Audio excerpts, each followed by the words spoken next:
Hermanos, el versículo 16 dice, y los congregó en el lugar que en hebreo se llama Armagedón.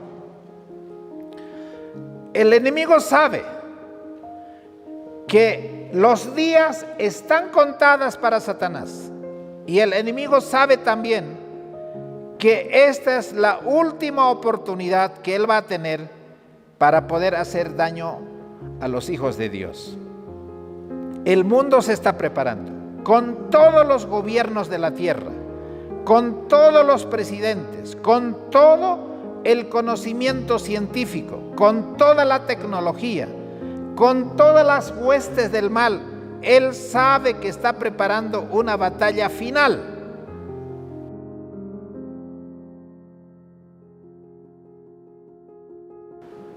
Oremos. Padre amantísimo, en esta hora tan solemne, estamos delante de ti, Señor, porque tenemos una necesidad de ti en nuestro corazón, de tu Santo Espíritu en nuestra vida, de tu palabra hecho carne, porque el desafío que hay delante de nosotros es muy grande y humanamente hablando no es posible enfrentarlo nosotros solos. Señor, por eso necesitamos que tú seas nuestro escudo, que tú seas la luz, que tú seas ese guía espiritual que debe guiar a cada hijo tuyo para poder ser responsables delante de ti frente a este desafío. Pedimos tu bendición. En el nombre de Jesús. Amén. Hermanos queridos, quisiera comenzar en este momento a estudiar la palabra de Dios. Hermanos, el mayor evento que va a ocurrir en la historia está delante de nosotros. Así que les voy a invitar cómo el mundo se está preparando y cómo tiene que prepararse el pueblo de Dios, porque esta es una guerra espiritual. Es más grande que la Primera Guerra Mundial, que la Segunda Guerra Mundial, porque allí todas las naciones entraron en conflicto y estaban realmente en una situación muy difícil la humanidad que estaba viviendo. En el libro de Apocalipsis capítulo 16, en el versículo 13 dice cómo el mundo se está preparando. Capítulo 16, versículo 13. Y nosotros diríamos, hermano, en la lucha entra no solo el ejército, sino entra la fuerza aérea, entra la fuerza naval, los marinos, porque las tres fuerzas tienen que estar al mando de un solo comandante. El diablo tiene también las tres fuerzas. Y nosotros, hermano, tenemos un comandante que tiene que guiar esta batalla. Por eso me gustaría leer el versículo 13. Dice así: y vi salir de la boca del dragón y de la boca de la bestia y de la boca del falso profeta 3 espíritus inmundos a manera de ranas, porque son espíritus de demonios haciendo milagros, que van a los reyes de la tierra y a todo el mundo para congregarlos para la batalla de aquel gran día del Dios Todopoderoso. Hermanos, el versículo 16 dice, y los congregó en el lugar que en hebreo se llama Armagedón. El enemigo sabe que los días están contadas para Satanás. Y el enemigo sabe también que esta es la última oportunidad que él va a tener para poder hacer daño a los hijos de Dios. El mundo se está preparando, con todos los gobiernos de la tierra, con todos los presidentes, con todo el conocimiento científico, con toda la tecnología, con todas las huestes del mal. Él sabe que está preparando una batalla final. Ahora, cuando nosotros volvemos a la historia, Siempre los ejércitos, cuando no podían atacar y vencer al pueblo de Dios, se unían tres ejércitos. Vamos a ver, por ejemplo, en el libro de Segunda Crónicas, capítulo 20, Segunda Crónicas, capítulo 20, por favor vayan allí conmigo. La palabra de Dios dice en el versículo 22.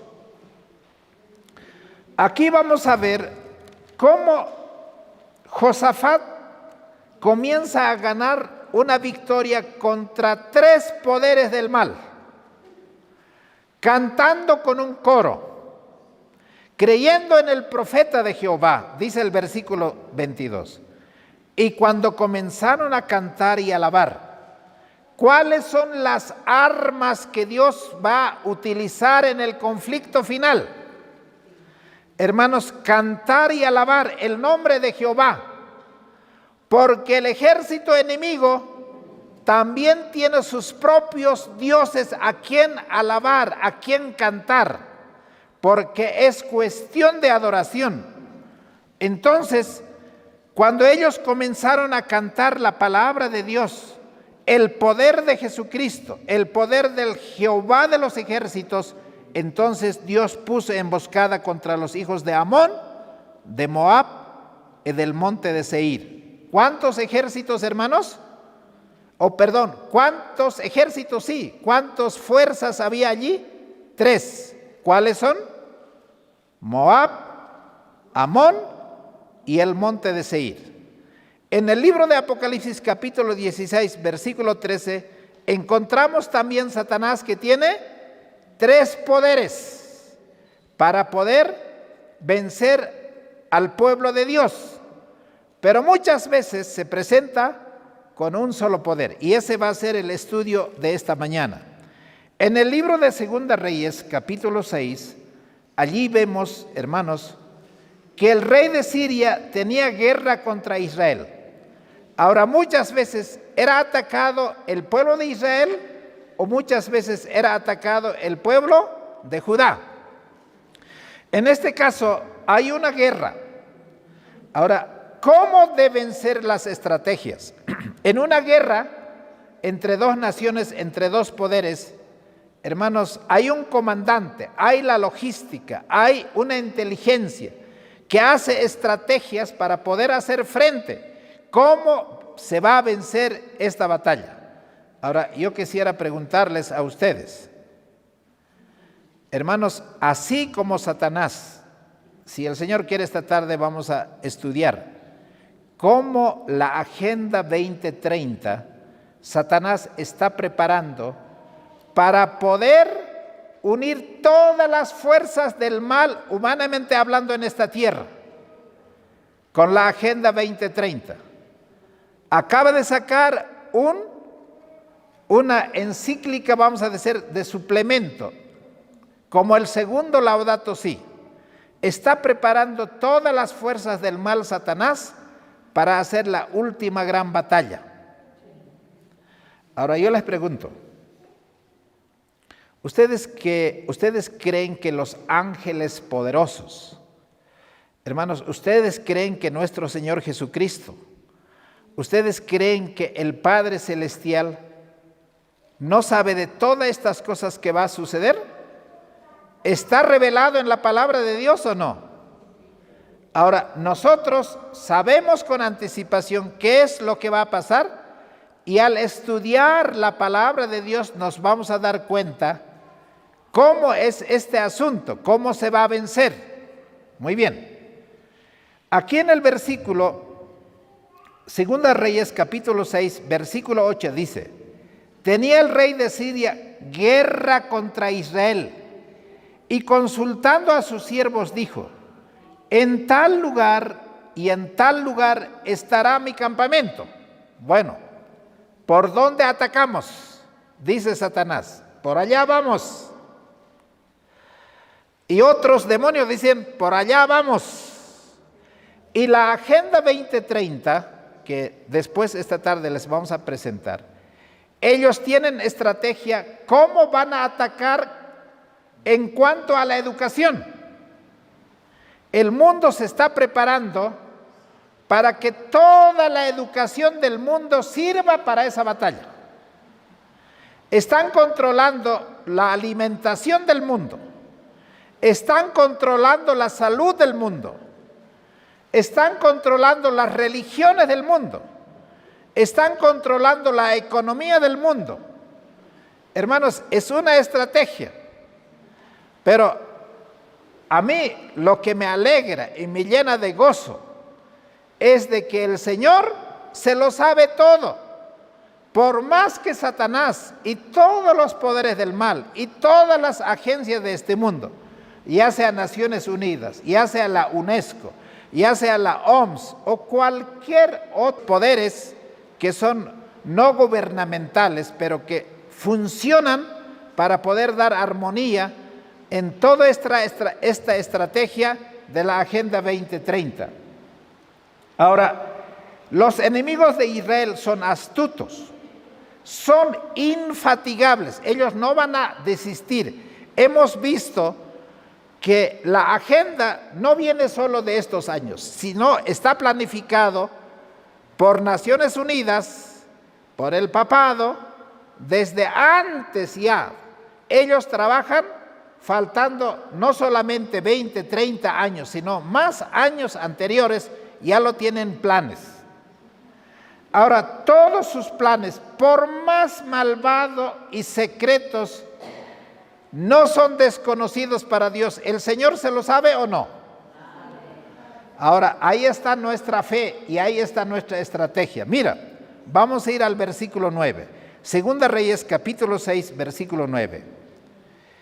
Y el varón de Dios envió a decir al rey de Israel: mira que no pases por tal lugar, porque los sirios van allí. Ahora, ¿cuál es el secreto que el pueblo de Dios tiene? ¿Quién es ese varón de Dios que es el que sabe y conoce todo? ¿Quién es ese varón de Dios? Es un profeta de Dios. Ahora, los profetas se lo saben porque ellos son los que revelan los secretos. Son los que reciben el secreto que Dios les revela a los profetas.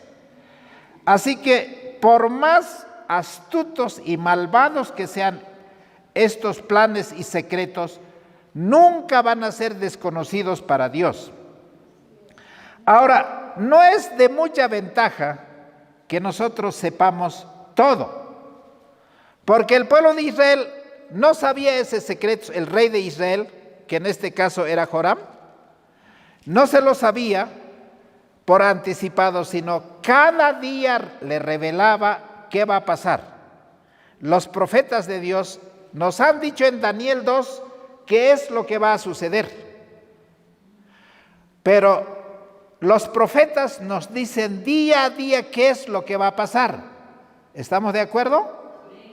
Muy bien. Ahora, hermanos, cuando nosotros vemos ¿en qué momento el Señor revela esos secretos? ¿En qué momento avisa a sus hijos? A ver, por ejemplo, Nabucodonosor quería gobernar este mundo, quería que su reino sea eterno. Él estaba pensando en qué va a terminar este mundo.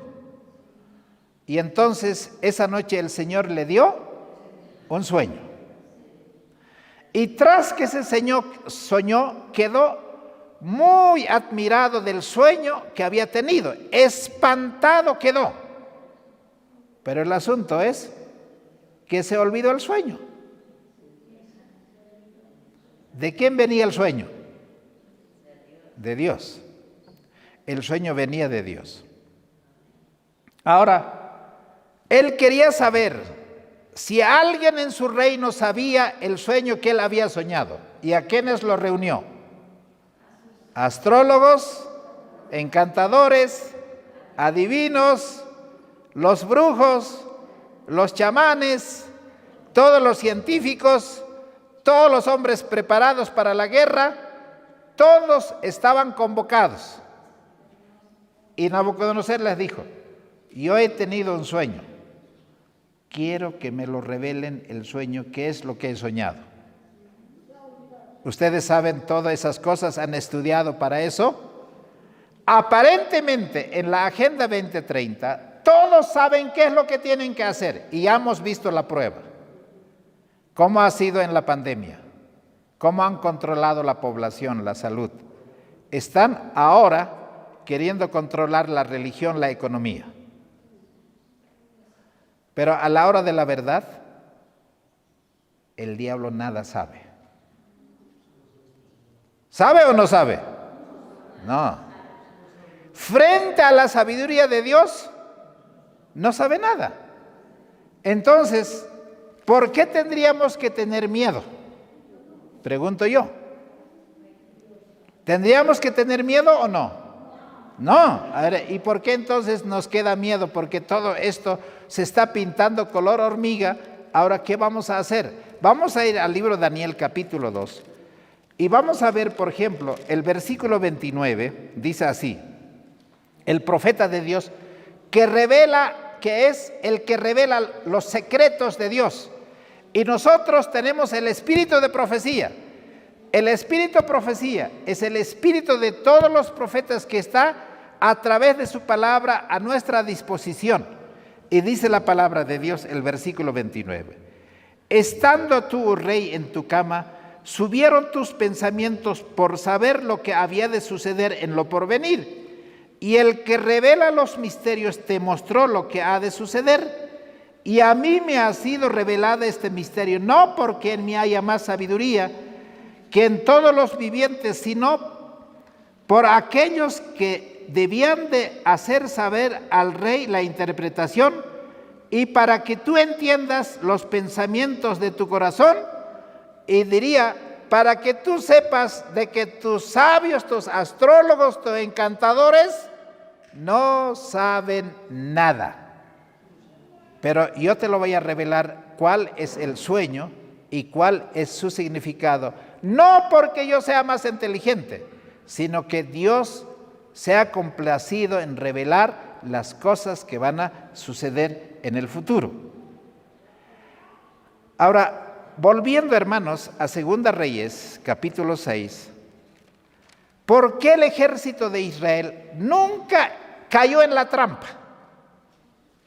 ¿Por qué no cayó nunca en la trampa? Porque dice el varón de Dios, no vayas por allá, porque ahí está el ejército de Siria. Ese día el ejército de Siria dice, vamos a caer y los vamos a derrotar al ejército de Israel. Y se quedaron con las manos vacías. El otro día, vamos a atacar por allá. Y justo ese rato el ejército de Israel se había movido para otro lado. Y cuando quisieron caer sobre el ejército de Israel, quedaron otra vez con las manos vacías.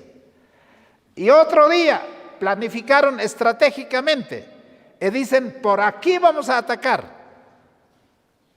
Y entonces el pueblo de Israel justo ese día se mueve y se va para otro lado. Y el ejército de Siria dice, el general, el rey, algo aquí no está funcionando. Por más que tengan 17 puntos en su agenda, ¿cómo quieren atrapar a los hijos de Dios en este mundo con la Agenda 2030? Hermanos, nosotros sabemos por revelación qué es lo que viene de Dios y qué es lo que no viene de Dios. Ahora escuchen. El rey, cuando supo un ataque fallido, otro ataque fallido, otro ataque fallido, en vano tanto fuerza, estrategia han gastado, ¿qué dice el rey de Siria? Versículo 10. Entonces el rey de Israel envió a aquel lugar del cual el varón de Dios le había dicho y amonestado, y se guardó de allí no una vez ni dos. Y el corazón del rey de Siria fue turbado de esto. Y llamando a sus siervos le dijo, ¿no me declararéis vosotros quién de los nuestros es el rey de Israel? Entonces el rey de Siria dice, aquí hay un soplón, aquí hay un espía, aquí hay un infiltrado, que todo lo que planificamos en el Estado Mayor se lo saben Y justo cuando tenemos que atacar, el ejército de Israel se ha movido a otro lado. Y entonces, ¿qué pensó el rey de Israel? Perdón, el rey de Siria. ¿Qué pensó? Que hay un vendido, hay un infiltrado. Ahora, ¿qué dice uno de los soldados? Y yo les pregunto, ¿cómo sabía este soldado de que había algo sobrenatural que el ejército de Israel tenía y ellos no tenían? Mira, dice así, versículo 12. Entonces uno de los siervos dijo: no, rey, señor mío, sino que el profeta Eliseo está en Israel, el cual declara al rey de Israel las palabras que tú hablas en tu cámara más secreta. ¿Qué dice ese soldado? ¿Están atendiendo? Ese soldado, ¿qué le dice? Hay un profeta que está en el ejército de Israel que se lo sabe hasta lo que tú piensas. Eso puede saber el ejército, hermanos, del rey de Siria, no puede saber eso. Y nosotros tenemos la gran ventaja que hay un profeta que recibe toda la revelación de Dios y no hay nada que temer. Ahora, ¿cómo sabía este soldado que había este problema? ¿Cómo sabía? Atiendan. ¿Cómo sabía? ¿Recuerdan ustedes? Hermanos, en el libro de Segunda Reyes, capítulo 5, ¿recuerdan ustedes? El general del ejército de Siria se llamaba Naamán. ¿Cómo se llamaba? Naamán. Ahora, Naamán, ¿qué problema tenía? Era leproso. Ahora, ese mismo profeta, el profeta Eliseo, había sido remitido este enfermo, y el profeta, vamos a ver, por ejemplo, en el versículo 8, capítulo 5 de Segunda Reyes, versículo 8 dice: y como Eliseo, varón de Dios, oyó que el rey de Israel había rasgado su vestidura, envió a decir al rey: ¿por qué has rasgado tus vestiduras? Venga ahora a mí y sabrá que hay profeta en Israel. Y vino Naamán con sus caballos y con su carro y se paró a las puertas de la casa de Eliseo. Entonces Eliseo le envió un mensajero diciendo: ve y lávate 7 veces en el Jordán y tu carne se te restaurará y serás limpio. ¿Qué es lo que había pasado? El general, que era leproso, del mismo ejército de Siria, que era uno de los comandantes que dirigía la batalla, un año antes, un tiempo atrás, había enfermado de lepra, que era una enfermedad incurable. ¿Y quién la había sanado? Dios. ¿A través de quién la había sanado? A través de Eliseo. Ahora, había ese testimonio en el pueblo de Siria de que un profeta de Dios había sanado al general Naamán. ¿Había esa noticia buena o no? ¿Sabían, conocían o no? Entonces, el soldado que dijo esto era el más próximo que sabía qué es lo que había pasado hace tiempo. Ahora dice: si ha sanado a un general, ese profeta está ahora con el ejército de Israel. Ese es el problema. Y el rey de Siria dice: entonces, ¿qué hacemos? Ahora, en el capítulo 6, versículo 9, cuando hemos leído todo esto hasta el versículo 12, entonces, ¿quién es el que estaba declarando hasta los pensamientos más secretos del rey de Siria? Eliseo vivía cerca de Samaria, era la capital del pueblo de Israel. A 16 kilómetros vivía de la ciudad de Samaria. Y un lugar que se llamaba Dotán. Ahora, en el versículo 13, el rey de Siria dice: entonces el problema es simple. Atraparemos al profeta, agarraremos al profeta. Y tenemos que ir a buscar al profeta. Porque si lo agarramos y lo llevamos preso, la guerra ya está ganada. Ahora, ¿qué creen ustedes? ¿Que es fácil atrapar a un profeta o no? Hermanos, ¿por qué tiene que haber seguridad en el pueblo de Israel? Porque creed a sus profetas y seréis prosperados, prosperados, prosperados. ¿A quién hay que creer, hermanos? A los profetas hay que creer. ¿Y quiénes escribieron la Biblia, hermanos? Los santos hombres, profetas de Dios, escribieron siendo inspirados por el Espíritu Santo. Hermanos, esta es la espada no solo para ganar la batalla, sino para saber qué es lo que está pensando el ejército enemigo. Y cualquiera que lee y estudie la palabra de Dios se lo va a saber con anticipación todas las estrategias del enemigo que está planificando contra el pueblo de Dios. Ahora, hermanos, tráiganlo vivo, no quiero muerto, dice el rey de Siria, tráiganlo vivo al profeta. Entonces, versículo 14, el rey de Siria envió allá gente de a caballo y carros, un gran ejército, los cuales vinieron de noche y cercaron la ciudad. Hermanos, para atrapar a un hombre, a un profeta de Dios, ¿cómo se prepararon?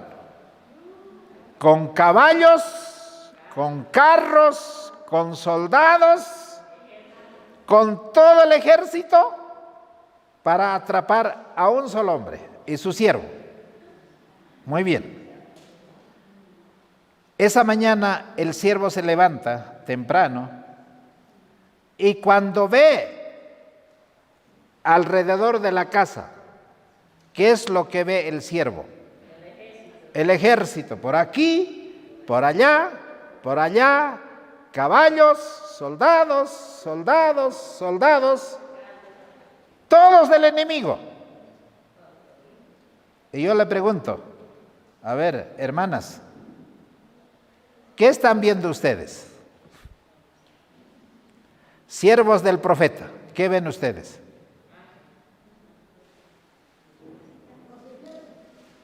¿Soldados enemigos? ¿Soldados enemigos? ¿Qué están viendo ustedes? ¿Cuál ejército están mirando ustedes? Ojalá que vieran el otro ejército, pero a ustedes les asusta esos soldados del ejército de Siria, no del ejército de Jehová, porque a veces hasta para irse al campo por miedo queremos irnos.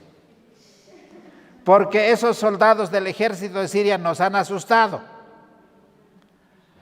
Entonces, el siervo, al asustarse, el versículo 15, vayamos allí, y levantándose de mañana, el que servía al varón de Dios para salir, he aquí, el ejército tenía cercada la ciudad, con gente de a caballo y carros. Entonces su criado, ¿qué dijo? ¡Ay, Señor, qué haremos! Ahora, ¿quién era este siervo? Eso también yo pensé que era Gehazi, pero no era. Porque recuerdan cuando el general Naamán se sanó, él había venido con muchos regalos, ¿recuerdan? Y entonces el siervo que era Gehazi había codiciado esos regalos que el general Naamán había traído. Y fue y codició y lo tomó. ¿Y cómo quedó Gehazi? Con lepra. Ahora, ese Gehazi, ¿usted cree que se ha sanado? No. Este es otro siervo, es un siervo nuevo. Unos ejércitos, un ejército de incircuncisos asusta a los circuncidados. ¿Cómo les parece eso? Un ejército de incircuncisos asusta al pueblo circuncidado. ¿Eso ocurrió alguna vez? Ustedes recuerdan. Primera de Samuel 17. A ver, vamos a ir allí. Primera de Samuel capítulo 17. Hermanos, Estaba otro ejército con otro ejército en batalla. 1 Samuel capítulo 17. Y vamos a leer el versículo 32. Hermanos, allí está el ejército ¿de quién, hermanos? ¿Cuál era el ejército enemigo? ¿Quiénes eran? Goliat, ¿de dónde era? De los filisteos. ¿Cómo se llamaba el ejército enemigo? Los filisteos. ¿Y el que dirigía ese ejército, cómo se llamaba? Goliat. Era un soldado, pero impresionante. Y cada vez que caminaba, parecía que todo el suelo temblaba. ¿Y el ejército de Saúl cómo estaba? Estaba temblando, así como muchos hermanos están temblando. La ley dominical viene, ahora ¿qué hacemos? La siguiente pandemia viene, ahora ¿qué hacemos? Dice que no va a haber nada para comer ni nada, ¿qué hacemos? Están temblando. ¿Cuántos están temblando? Rodilla con rodilla se está dando. Y decimos, ahora ¿qué hacemos? ¿Hay que temblar o no? A ver, ojalá aprendamos la lección porque la batalla final se está acercando.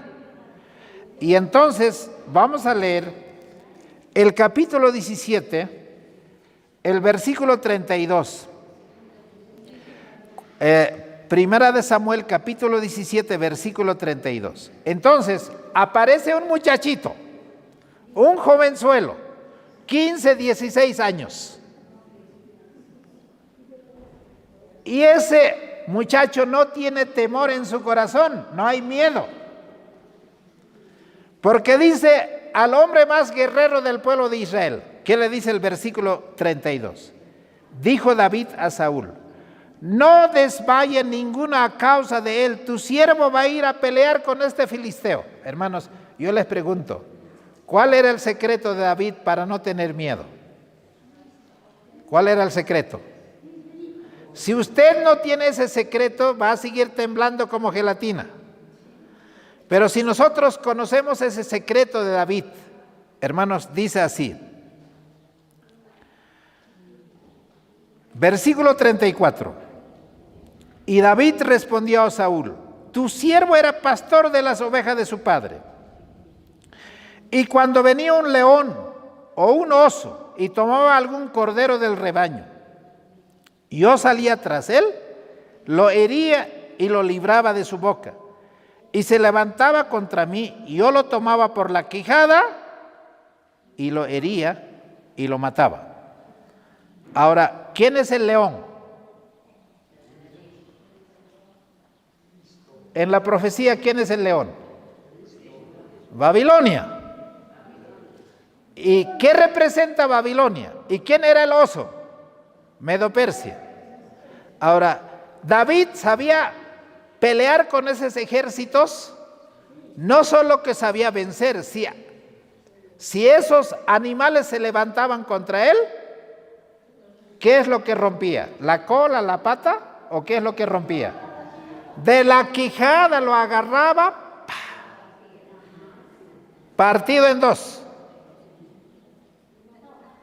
Hermanos, y David dice, este no es nada, ni como el ejército de Babilonia, ni como de Persia, el ejército de los filisteos, es inferior.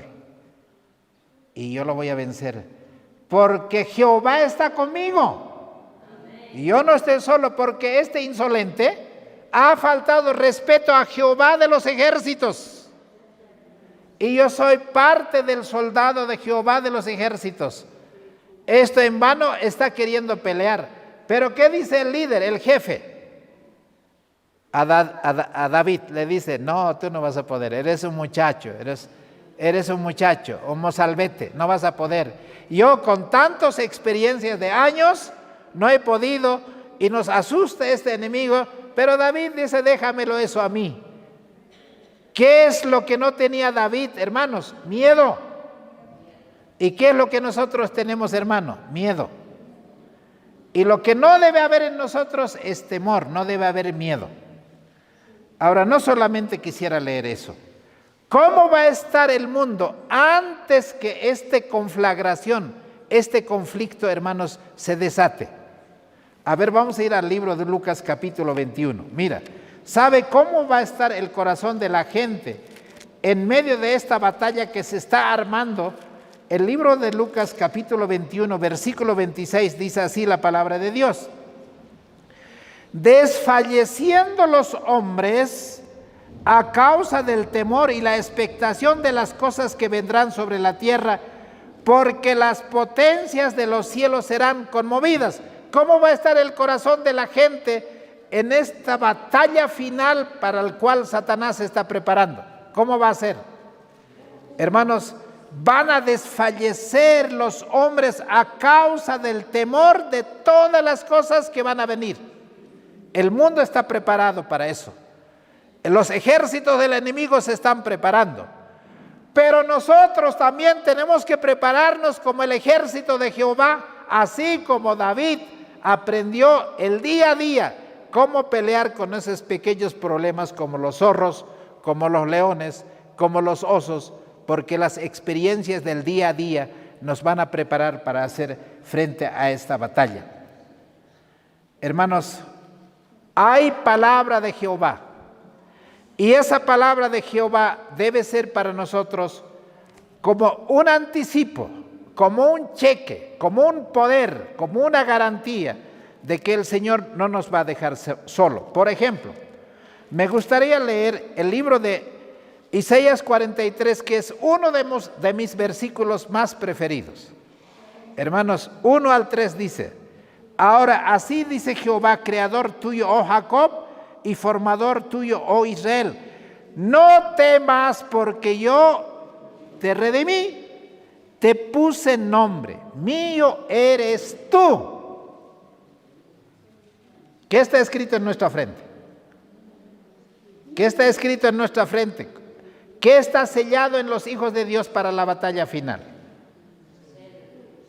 ¿Qué cosa está escrito en la frente de los 144,000? El nombre del Padre, escrito en sus frentes. Por eso el Señor dice, mío eres tú, y yo no te voy a dejar, no te voy a desamparar. Ahora, ¿en qué momentos nos va a proteger? Versículo 2. Cuando pases por las aguas, yo seré contigo. No temas, pueblo de Israel, pasa el mar rojo, en seco vas a pasar. Pero el pueblo de Israel, ¿qué decía? ¿Cómo vamos a pasar este mar? Aquí todos vamos a morir. El Señor no nos quiere, por eso nos ha traído aquí. En vez de ver el milagro y la maravilla de Dios, ¿qué hacemos nosotros? Lloramos, hermanos, haciendo quedar mal el nombre de Dios, ¿o no? O debiéramos cantar, el Señor va a abrir el mar porque dice, no va a haber problema, o no dice así. Y nosotros debemos ir, hermanos, no con nuestra fuerza, no con nuestro ejército, no con nuestro conocimiento. Zacarías 4:6 dice, o 6:4 dice, no es con ejército, no es con fuerza, sino con mi espíritu, ha dicho Jehová de los ejércitos. Ahora, hermanos, y si vas a pasar por los ríos, no te anegarán. Cuando pasares por el fuego, no te quemarás, ni la llama va a arder en ti. O sea, ¿tienes miedo al fuego? No pasa nada. ¿Tienes fuego al mar? No pasa nada. ¿Tienes miedo a los ríos? No pasa nada, porque esos son los fenómenos que Satanás maneja. Hermanos, ¿cuál es el mayor problema en este tiempo? ¿Qué es lo más fácil de tener? ¿Qué es lo que ustedes tienen más? Más que dinero, miedo. En Éxodo 14:13 dice Moisés, no temas, este ejército que has visto nunca más lo vas a ver. Yo voy a acabar con ellos, yo voy a terminar con ellos. Hermanos, ahora, nosotros no andamos por vista, andamos, hermano, por fe. 2 Corintios 5:7 dice, nosotros no andamos por vista, sino andamos por fe. Ahora, ¿cómo es andar por fe? Vamos a volver. En Segunda Crónicas, capítulo 32. Segunda Crónicas, capítulo 32. Ya vamos a ir terminando. Segunda Crónicas, capítulo 32. Y vamos a ver aquí cómo el Señor va a obrar estas cosas maravillosas. Segunda Crónicas 32, y vamos a leer el versículo 7 y 8. Dice así: esforzaos y sed valientes, no temáis ni tengáis miedo. El rey de Asiria, ni de toda su multitud que viene con él, porque más hay con nosotros que con él. Con él está el brazo de la carne, más con nosotros está Jehová nuestro Dios, para ayudarnos a pelear nuestras batallas. Y el pueblo tuvo confianza en la palabra de Ezequías, rey de Judá. Hermanos, no tengamos miedo, porque más son los que están con nosotros que los que están con ellos. Queridos hermanos, ahora, ¿qué pasó? Volviendo a Segunda Reyes, capítulo 6, ¿qué pasó con el pueblo, con el ejército enemigo? Ahora, lo encuentran a la casa del el profeta Eliseo. Ahí está su casa. Atiendan, porque estamos teniendo una lluvia bendita que está llegando y debemos disfrutar de esa lluvia, pero atiendan. Hermanos, aquí hay algo tan interesante que sucede. Segunda Reyes capítulo 6 dice así, verso 17: oró Eliseo y dijo: te ruego, oh Jehová, que abra sus ojos para que vea.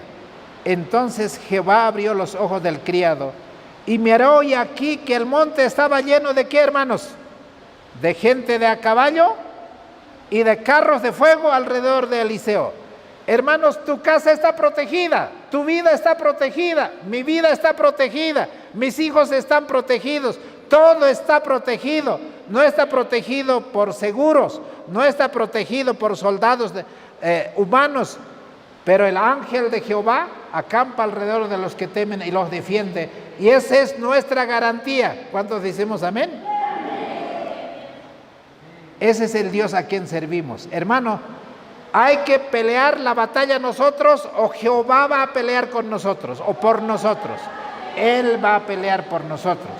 Ahora, así como abrió los ojos de este siervo, el siervo estaba maravillado y vio todo lo que no había visto. Ahora, ¿qué pasó con el ejército enemigo? ¿Qué hizo el Señor? Leamos, mira. Verso 18. Y luego que los sirios descendieron, oró Eliseo a Jehová y dijo: te ruego que hieras con ceguera a esta gente.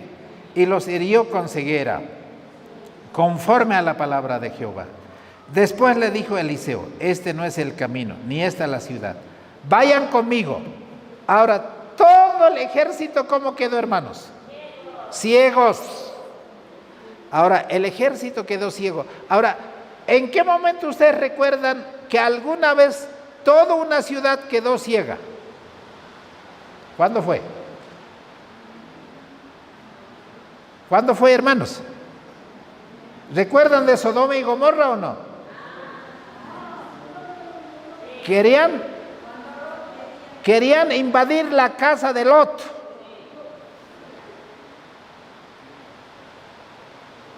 ¿Y con qué los hirió a los sodomitas? Con ceguera, y quedaron ciegos. Ahora, Eliseo dice: a ver, formen soldados. Quedaron ciegos. Ahora, yo no sé si quedaron completamente ciegos, porque dirigir los 16 kilómetros, hermano, es de Quillacollo como a Cochabamba, ¿no? Dirigirlos. Y eran montañas. Pero dice que no eran completamente ciegos. Pareciera que estaban atontados o que no distinguían casi nada. A lo mejor ne veían también a Eliseo, pero quedaron, él les dice: yo les voy a llevar, y los llevó hasta la misma ciudad de Samaria.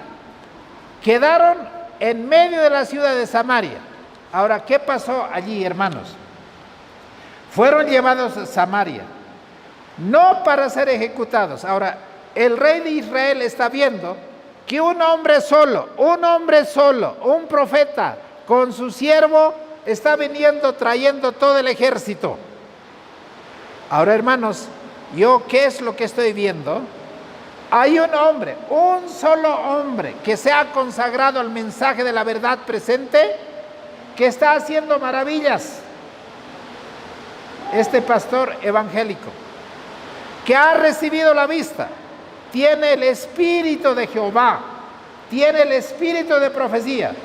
Y él dice, a ver, ciegos, vamos, están trayendo con ese mensaje a entrar a Samaria. Van a venir esos hermanos evangélicos a ver al pueblo de Dios.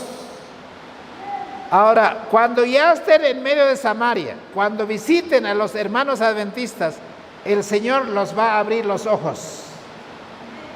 ¿Y qué va a pasar con nuestros hermanos evangélicos? Se van a maravillar de todas las cosas que su ejército, que sus fuerzas, que sus soldados, que sus carros no funcionan. Vamos a tener una semana de campaña de evangelismo. Muchos van a venir escuchando el mensaje. Ahora, el rey de Israel dice, estoy afilando mis cuchillos para matarlos a todos, cortarles la cabeza. Y el profeta, ¿qué le dice? No los vas a cortar la cabeza, porque ellos no van a ser tratados como prisioneros de guerra, sino vamos a hacer una fiesta, y se llama Quera. Vamos a hacer Quera, es eso que el padre del hijo pródigo hizo la fiesta, porque vamos a hacer fiesta. Este ejército estaba perdido, ahora ha sido encontrado, ahora vamos a dar comida. Y entonces dieron comida, comieron tan rico, tomaron tan rico en la capital del pueblo enemigo, según ellos, ahora comieron. Y entonces el profeta le dice, despáchenlos para que se vayan. Y todos se fueron bien satisfechos, bien comidos, llegaron a su tierra y dijeron, no nos han tratado mal, nos han tratado tan bien y estamos muy agradecidos y no vamos a hacer guerra contra ese ejército del pueblo de Dios. Hermanos, quiero decirles, ¿qué es lo que tenemos que ahora hacer nosotros cuando el espíritu de profecía traiga a estos prisioneros de guerra para que ellos puedan escuchar y comer? ¿Y en qué consiste la comida? El mensaje de los tres ángeles es la comida.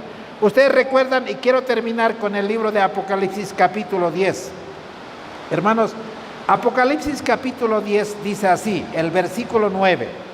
Y fui al ángel y le dije, dame el librito. Y él me dijo, toma y cómetelo, te amargará tu vientre, pero en tu boca será dulce como la miel. Ahora estos pastores evangélicos, hermanos evangélicos, iglesias evangélicas, en las redes sociales, a través de sus medios, están disfrutando lo que los mileritas antes de 1844 disfrutaron, el manjar, el maná. Ellos han dicho, esto es realmente sabroso, el mensaje profético, el mensaje de la verdad presente. Ahora no lo van a hacer los adventistas. ¿Quiénes lo van a hacer, hermanos? Los evangélicos lo van a hacer. Ellos lo están haciendo. Va a ser dulce en su boca, así dulce están, pero van a tener problemas, así como los mileritas en 1844 tuvieron. Y dice el versículo 10, tomé el librito del mano del ángel y lo comí, y en mi boca fue dulce como la miel, y cuando lo hubí comido, amargó mi vientre. Hermanos, estoy escuchando sus mensajes, aceptando la verdad del sábado, aceptando la verdad de la Reforma Pro Salud, aceptando la verdad del mensaje de los tres ángeles. Hermano, esta es cuestión de tiempo. El mensaje va a ir con poder y el Señor, hermanos, va a hacer gran victoria y va a haber un ejército, hermanos, unido de Dios que va a llevar este mensaje. Hoy es tiempo de comer este mensaje, este pan espiritual que debemos comer hoy para que no seamos avergonzados y para que nadie ocupe nuestro lugar y nosotros no seamos llenos de miedo, sino veamos las maravillas que Dios va a hacer de aquí a poco. ¿Cuántos decimos amén? Esa es palabra de Jehová, esa es la promesa de Dios. Que el Señor les bendiga y que el Señor bendiga su palabra.